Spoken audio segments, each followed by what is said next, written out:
ver. Ahí está, ahí estamos grabando. Sí, con el tema de las grabaciones no sería un problema porque, nada, ves la grabación y punto. El problema es en la presencial, que ahí no hay grabación posible. Claro. Entonces, sí. bueno, yo ahí diré En qué es ese lo que caso usted deja vimos. las indicaciones ahí en Chamilo. Sí, yo les dejo las indicaciones en el coso, se los mando como mensaje a través de la plataforma y listo, todos estamos al tanto, todos y todas estamos al tanto. Así que bueno, Perfecto, profe. básicamente, genial. Y cualquier consulta o duda, lo que sea, me pueden escribir. Ok, Diego, gracias por avisar. Bueno, nosotros quisiera saber cómo les fue, porque para ahora, y estos estaban avisados, lo sabían, lo charlamos, estaba en el campus y demás, tenían que leer Fuente Ovejuna, ¿verdad? Para hoy. Sí, lo leyeron, no lo leyeron, seamos honestos, porque si no, sí ya sé cómo encaro la situación. Antonella, Sí, lo leí todo. Martín, Yo lo leí. Bien. Cristina también. Sí, yo estuve leyendo también, profe. Bien. Bueno, imagino que quizás, o por ahí imagino mal, no sé, imagino a partir de mi propia experiencia. Quizás al principio el lenguaje les resultó un poco trabado, ¿no? Un poco dificultoso ingresar en ese mundo que no solo está escrito en verso, sino que estamos, ¿no? Hablando de un español del siglo XVII, ¿no? Como todo eso hace que haya cierta oscuridad lingüística, pero que no sé si les habrá pasado lo mismo que a mí, pero a medida que uno va leyendo, como que va entrando, ¿no? Al principio es como no entiendo un poco de lo que estoy leyendo, y después al rato, sorprendentemente, aunque sean las ideas principales, o sea, yo me conformo con que vayamos comprendiendo qué es lo que pasa en la obra. Ahora, la metáfora del no sé qué, que en el siglo de oro significaba, no tienen ni por qué saberla, y eso es para gente que es muy especializada en el tema, pues está todo lleno de simbología, qué simboliza la paloma, qué simboliza el lince, qué sé yo, eso no, claramente, pero bueno, lo otro sí, eso pudieron llegar, a ver, esperen que alguien más metiéndose, pudieron llegar a ver entonces, a leerlo y comprender qué pasaba en cada acto, cuáles eran las acciones principales y todo eso. Sí, la lectura me fue facilitando a medida que iba avanzando. Me hizo recordar a otra lectura que había leído una semana antes, con el tema de la violación de un personaje femenino que se llamaba Lucrecia. Bueno, no voy a entrar en la otra obra, pero como Sí. que me hizo entender que fue como el génesis de todo la injusticia, la violencia, todos esos temas que iba Es rescatando. muy interesante, yo cuando la releía este fin de semana para hablar ahora con ustedes, claro, me parecía súper interesante pensando ahora, ¿no? Como en las nuevas olas del feminismo y qué sé yo, que 5 siglos después o más sigamos discutiendo lo mismo, ¿no? Es bastante entristecedor en un punto que de nuevo esté como el foco puesto, siga pasando más o menos lo mismo, ¿no? El abuso de poder, Sí, el abuso del poder. el abuso de poder y el abuso sexual, ¿no? De la mano. Bien. A ¿Te mí, gustó? profe, Sí, ¿sabés decime, qué Nor. ¿sabés qué me hizo acordar? ¿A qué? Nosotros el año pasado leímos una obra que en historia, justamente historia del arte, una obra no, leímos La intrusa de Marta Mercader. No la conozco. Es una reescritura de La intrusa de Borges. Ok. Y bueno, también dos hermanos que abusan del poder y además cometen femicidio, ¿no? Con una chica que la toman como empleada. Así es que, bueno, la obra esa es espectacular y a mí apenas la leí me hizo acordar a esa obra de Borges. Sí, ¿no? Es un tema, es claramente como ahí tenemos una clara relación, ¿no? Entre el mundo social y empírico y la literatura, ¿no? Como se vuelven tópicos temas que son de circulación constante en la sociedad, en este caso como el abuso, ¿no? Podría ser el asesinato, otro, digo, ¿no? O cosas, tópicos literarios. Bien. Sí. Y otro tema también el enfrentamiento, ¿no? De las dos clases, cómo la clase baja, o sea, los labradores, los criados se van organizando para atacar al comendador, ese sería el de la clase alta. Sí, Como para exacto. recuperar el Sí. honor. Y al que seguía al comendador, ¿cómo se llama? Flores, que tenía mi apellido. Sí. Antonella, ¿qué Sí, querías sí. decir? No, que a mí me llamó la atención el personaje este que es como el que secunda al comendador, que está bueno ver ese factor, ¿no? Que siempre hay alguien como que secunda las acciones negativas o malas, y como que también posiciona al villano, si se quiere, en ese lugar, ¿no? De poder ser villano porque hay alguien que le hace pie, le hace pata, digamos. Exacto, como una trama de complicidades. Vos hablas de la importancia de la complicidad, ¿no? De que haya gente cómplice que facilite o permita las acciones, sí, del Bueno, villano, sí, total. Junta como a las mujeres. Y bueno, y eso también es muy impactante porque como si fuese una red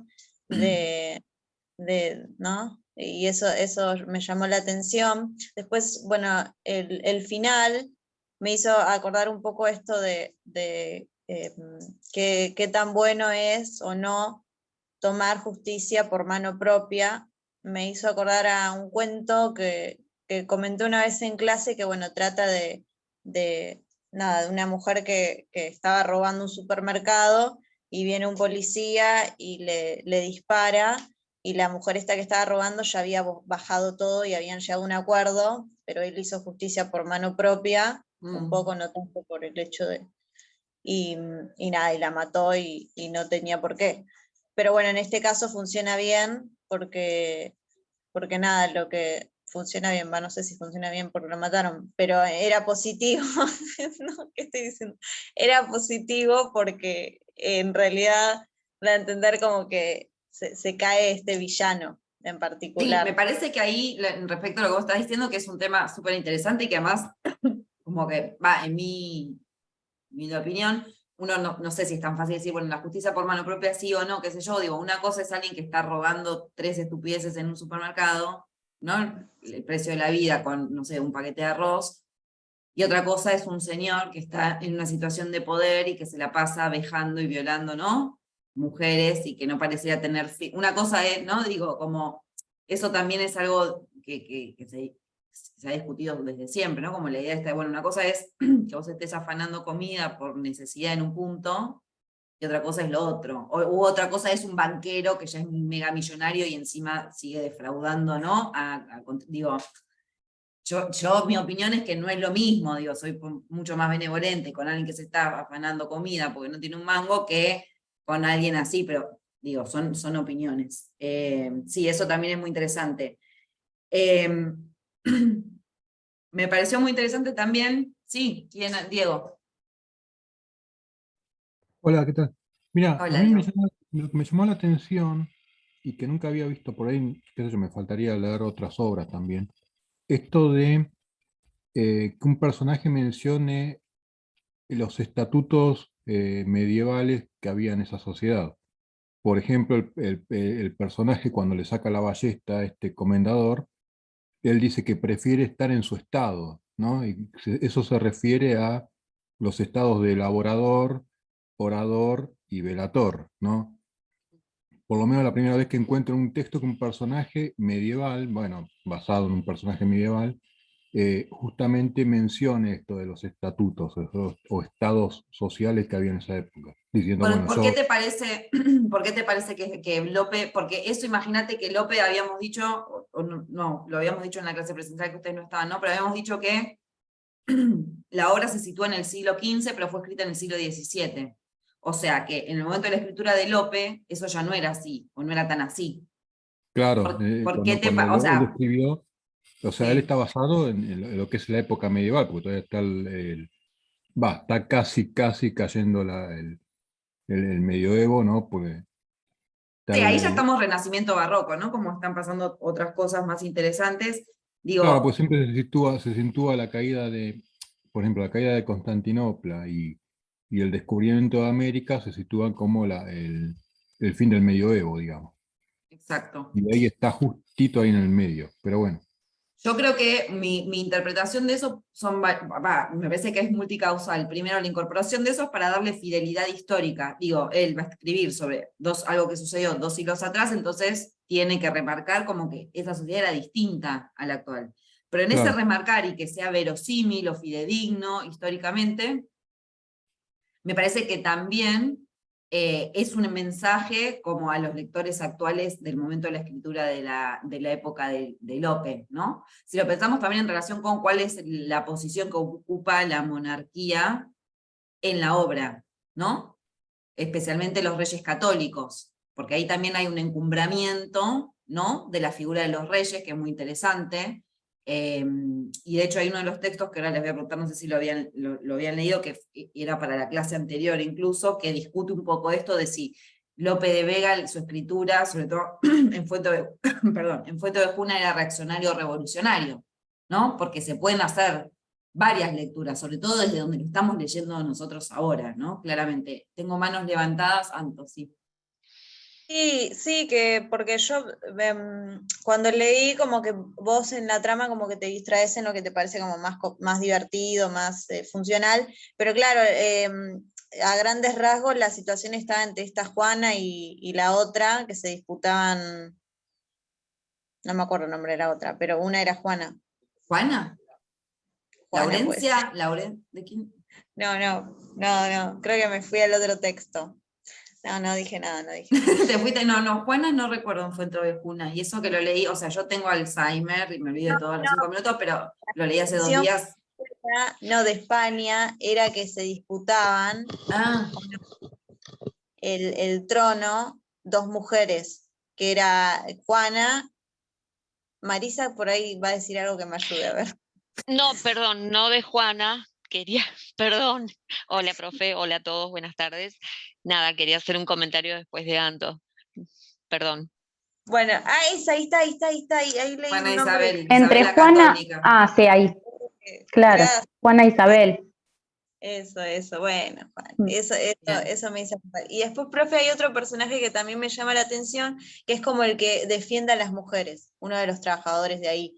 Y dice que el amor es egoísta, que solo digo, amor a uno mismo. Y me llamó la atención ese concepto ahí que se va trazando un poco en la obra. Esto que está toma- buenísimo, vayan, yo también lo estuve anotando, anoten esas cosas, está buenísimo que estén practicando este tipo de lecturas, así como levantando cuestiones que nos llaman la atención, porque en general si nos llaman la atención es porque ahí hay algo para tirar y pensar de la obra. Esto Y de aparte- que es como contraintuitivo, pero cuando él explica sus motivos por los cuales piensa que el amor es egoísta, porque es amor propio, es amor a uno mismo ante todo, y pone como distintos ejemplos, ¿no? Porque él pregunta, retruca, hay como una especie, ¿no?, de ejercicio argumentativo de parte de ese personaje que a mí me resulta muy convincente.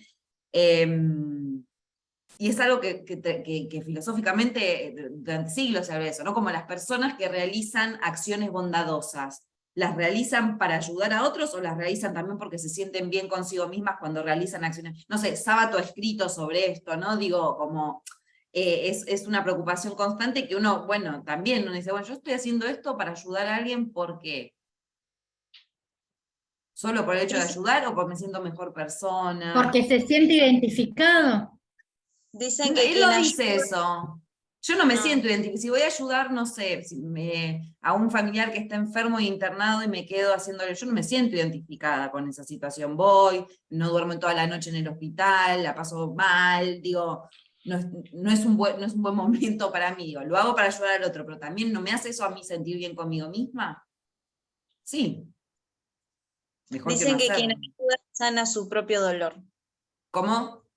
Que dicen que quien ayuda sana su propio dolor. Exacto, sí, ese es súper interesante, ese planteo que está ahí al comienzo, ¿no? Y que todos los otros personajes le dicen lo contrario, no, existe amor a las otras personas, existe amor como, ¿no? Lo ponen como para afuera y él sigue pensando que no. Bien, para vos, Marisa, querías decir algo.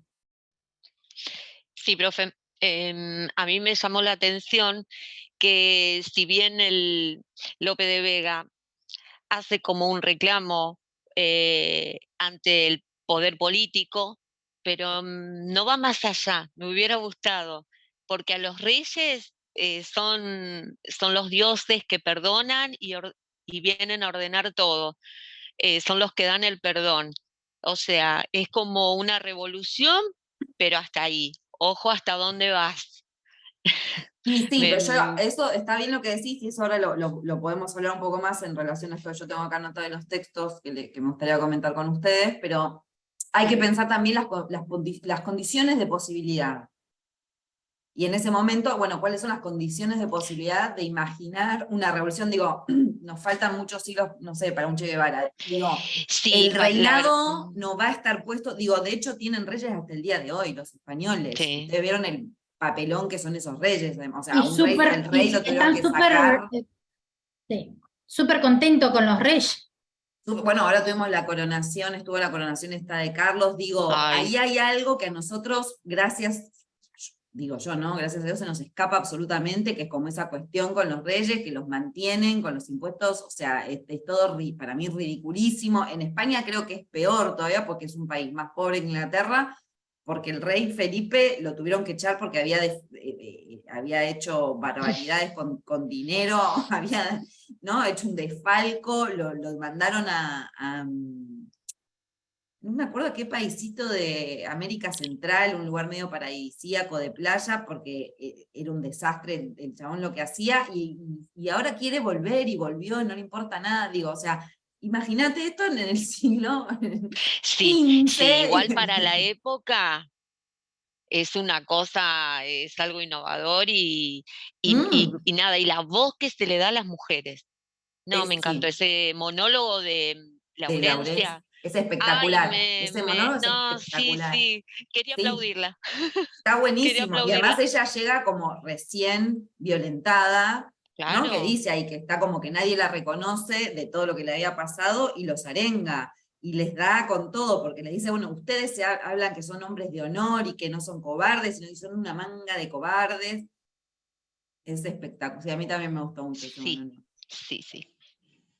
Bueno, Aunque los preferimos. reyes digamos, no aparecen físicamente en la obra, está representado, ¿no? Representado con el corregidor que es el que actúa en el nombre de la justicia y el poder real, ¿no es cierto? Los reyes Eh, aparecen al final, ¿eh? Aparecen al principio y aparecen al final aparecen, o sea, en una representación uno los vería porque al final aparecen ellos, ¿no?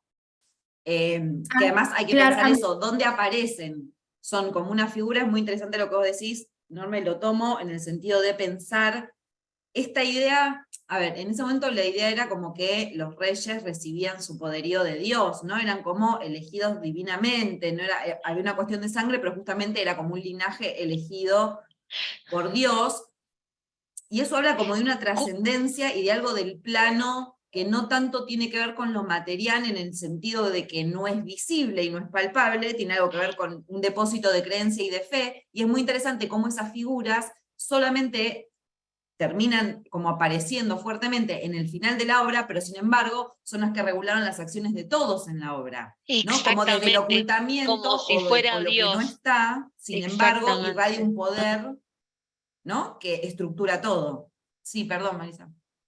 No, no, como si fuera Dios, también lo vi así, allá arriba, intocable, como Dios y dando el perdón. Para mí Sí, está como esto también a propósito, eso de que no aparecen, si bien no tienen el protagonismo, pero están presentes todo el tiempo. sí, eso es muy fuerte, ¿no? Como de la todos necesidad. modos, de todos modos, digamos, las decisiones por lo menos no son tajantes, no es una decisión clara, más bien las decisiones que toman son ambiguas, ¿viste? Son ambiguas, así cuando, por ejemplo, no tienen una postura clara en los asuntos, entonces dice, bueno, que el asunto debe ser investigado, que se tomará una decisión justa, y yo pensaba, ¿no?, que para los reyes, no sé si le cabría esa postura, ¿no? ¿En qué sentido no le cabría? No Lo- le cabría porque no lo pueden hacer o Claro, porque porque... para mí tendría que ser como más tajante el asunto. Si, digamos, como que la palabra final es de ellos.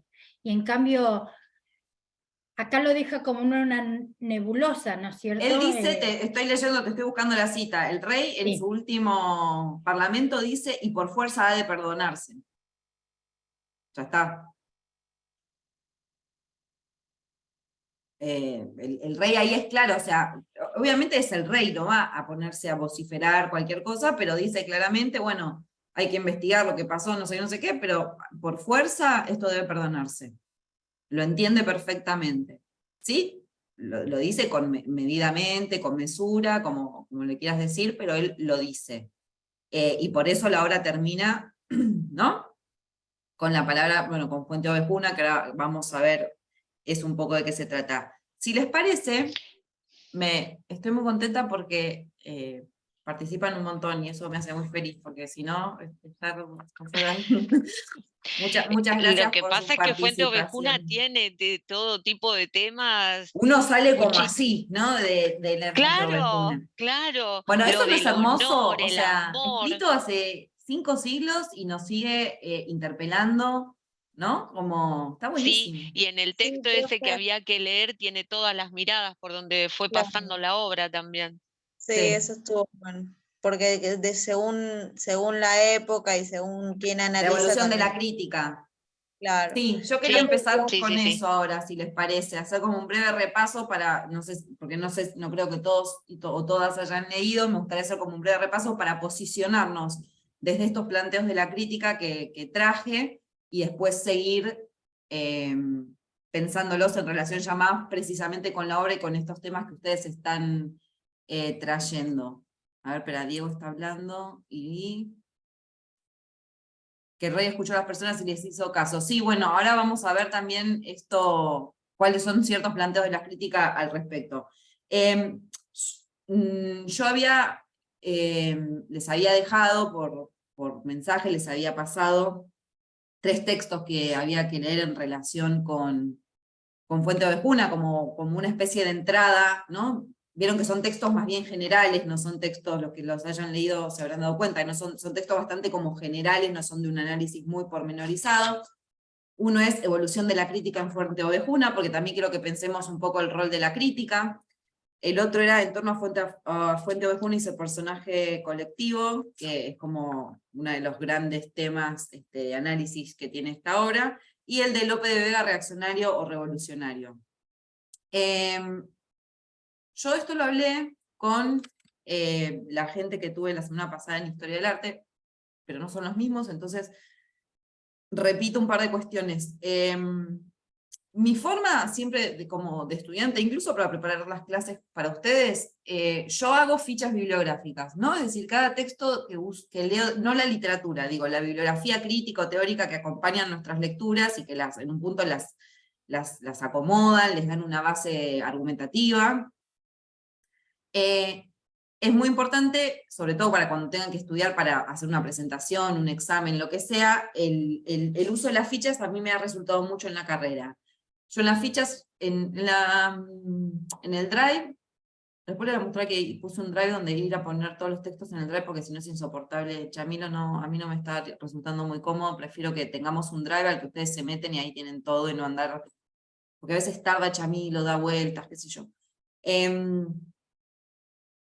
Yo les puse ahí, es un Word que se llama ficha bibliográfica, creo, y que está más o menos, es un esquemita re bobo, hecho fácilmente, en el cual ustedes pueden ver que, como cosas que hay que consignar cuando uno empieza a leer un texto, ¿no? El autor, la fecha en la que fue escrito, el nombre del texto, cuál es el tema principal al que apunta ese teórico, y después los subtemas, temas secundarios y la argumentación que lo sostienen. Digo, porque hay textos que son más sencillos, los que teníamos para hoy eran textos bastante sencillos, se dejaban entender, pero a veces uno entra en el delirio de un teórico, sobre todo cuando son filósofos o algo así, y dice, ¿de qué está hablando? ¿A qué viene esto? ¿No? Como entonces siempre es bueno intentar ubicar, para no perderse, ubicar este tipo de cuestiones, y ya tenerlas anotadas o escritas, y en caso de estudiarlo, tener que prepararlo, no tener que volver al texto una y otra vez, sino tener ahí como la base con la cual trabajar.